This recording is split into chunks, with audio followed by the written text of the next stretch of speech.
Good morning. Hey there. How y'all doing today? Well, it's Monday, and I didn't get any rain last night, and the forecast is a little better this morning than it was yesterday, so I'm trying to get moving early.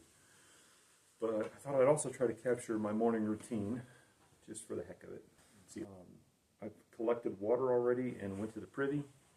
I did that in pitch black, so I couldn't film the water collection or anything.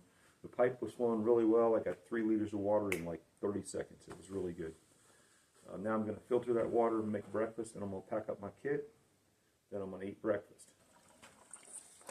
It's my Seenock bag. I got a bottle on the bottom of it, so I'm just kind of gently squeezing the water down out of it.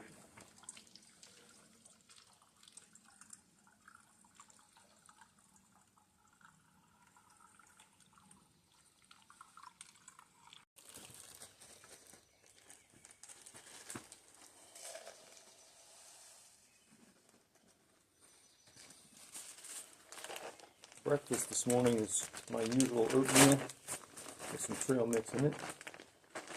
It's my trash bag.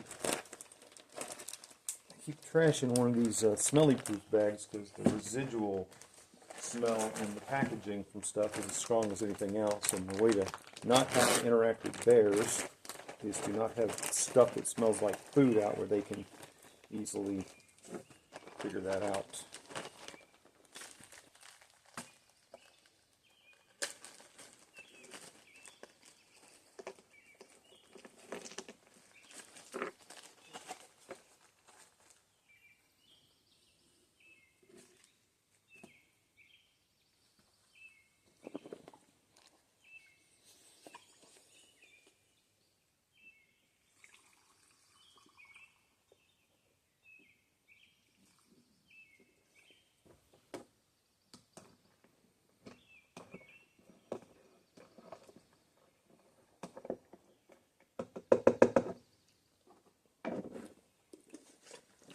Oh, instant oatmeal, 3 packets of it, a little bit of trail mix, stir it, give it a shake.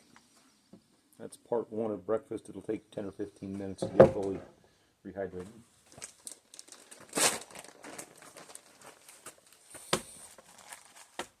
I'm also laying out my snacks for the day. I'll pack them up in the side pockets.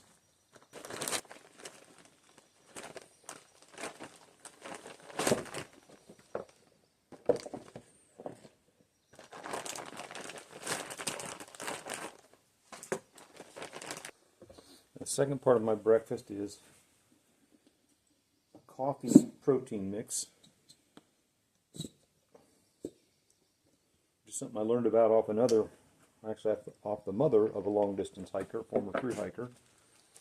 And she said her son did this every morning on trail and he found it very useful.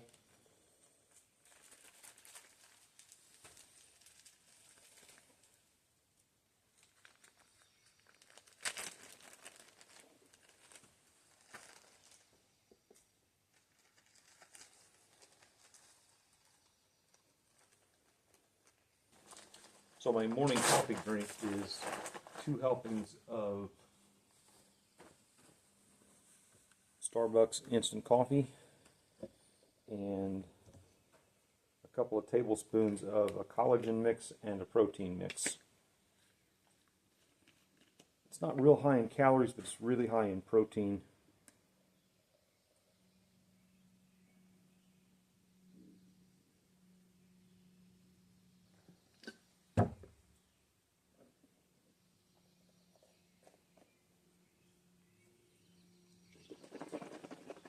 Shake, let that sit for a little while. Turn the headlight off now. I don't think that I need it for making breakfast now. Get out of here. Sorry, that was a mouse, by the way.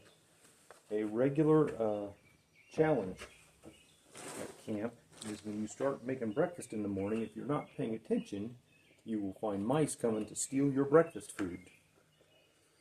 And they can be persistent.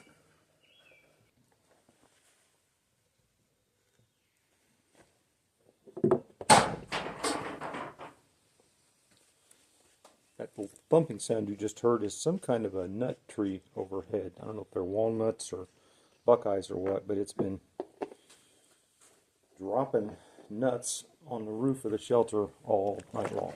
So that was fun. I mean, the first time you think, you know, it wakes you, so you think, is that a bear? And of course it's not a bear. But it wakes you up enough to, woke me up enough to make me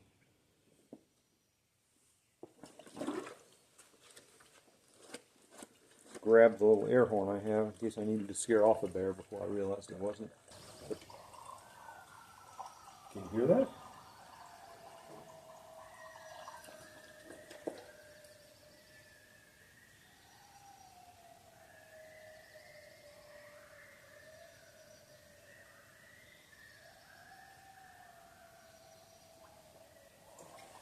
Sounds like somebody's killing an animal, but that's probably just a bunch of pups waking up in the morning begging Mama to go get them some food.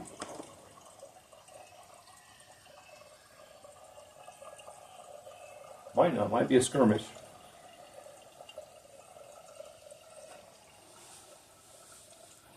So for me, it's a familiar sound because a month or so ago, back at the homestead outside of Chicago, we had a mama coyote who decided to create a birthing den underneath the shed in back of our house.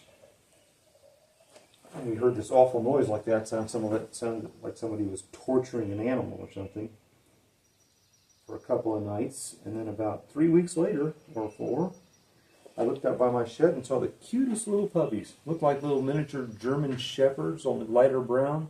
Handsome as could be, hanging out by my shed door, staring up at our yard. And then I thought, oh no. That's not cute at all. Those are coyote pups. She had a litter of 4. So we let the neighbors know, and we looked at our local governmental regulations and recommendations, and we put up some cameras to make sure we knew how many there were. There were 4 pups and a mama. And then we put up a motion-activated light so that every time they would come out of the den at night, the light would go off. And we thought this would startle the pups, but it did not. The pups would sit there and bask in the light, which was hilarious. The mama came along, though, and saw the light, and she was having none of that. She understood the exposure risk that was going on there. So she quickly, after a couple of days of that, moved the pups off to another location. We have not seen them since. I'm going to let the camera roll a little bit to capture some of the sunrise, because the shelter itself, this direction, is facing, this direction is due east. So sunrise should come up right over those mountains over there.